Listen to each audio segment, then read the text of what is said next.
Are you sure?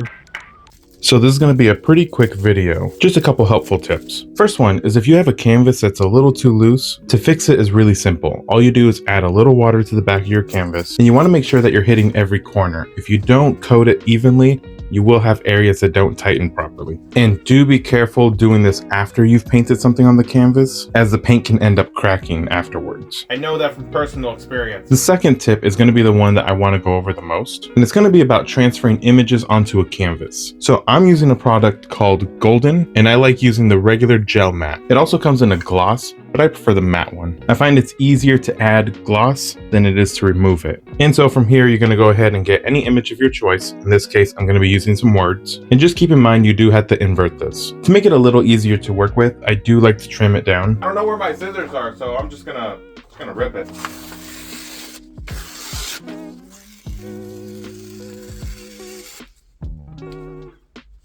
I got so lucky, look, it barely fits the canvas.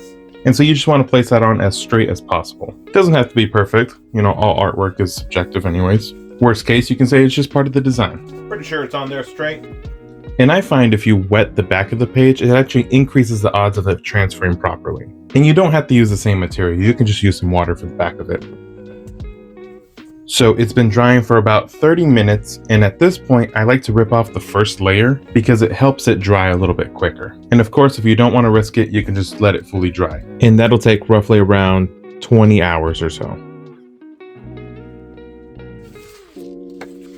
And if you get a little impatient, you can go ahead and use a hairdryer to help speed it up. Once it's fully dry, I like to add a little bit of water. I find it makes it a little bit easier to peel off that paper when it's wet, opposed to when it's fully dry. But be very sure that that gel has fully dried because this will reactivate it, and the image will just smudge right off.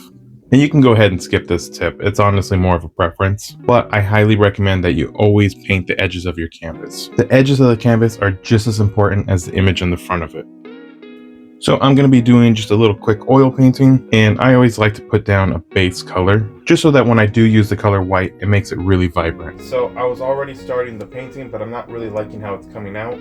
So using some Gamsol, I'm just going to go ahead and wipe off everything on this canvas and start fresh.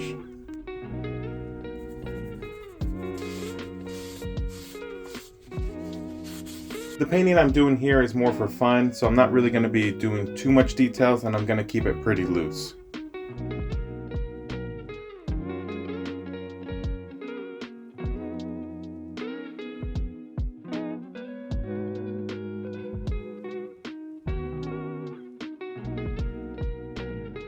You know, it's not too bad actually. For a quick painting, I really like it. If you don't know who this is, it's Omni-Man from the TV show Invincible. It's a pretty good show so far. And when done correctly, I mean, they can add so much more depth to your drawings. Even if they don't come out perfect, it still adds a good amount of texture to it.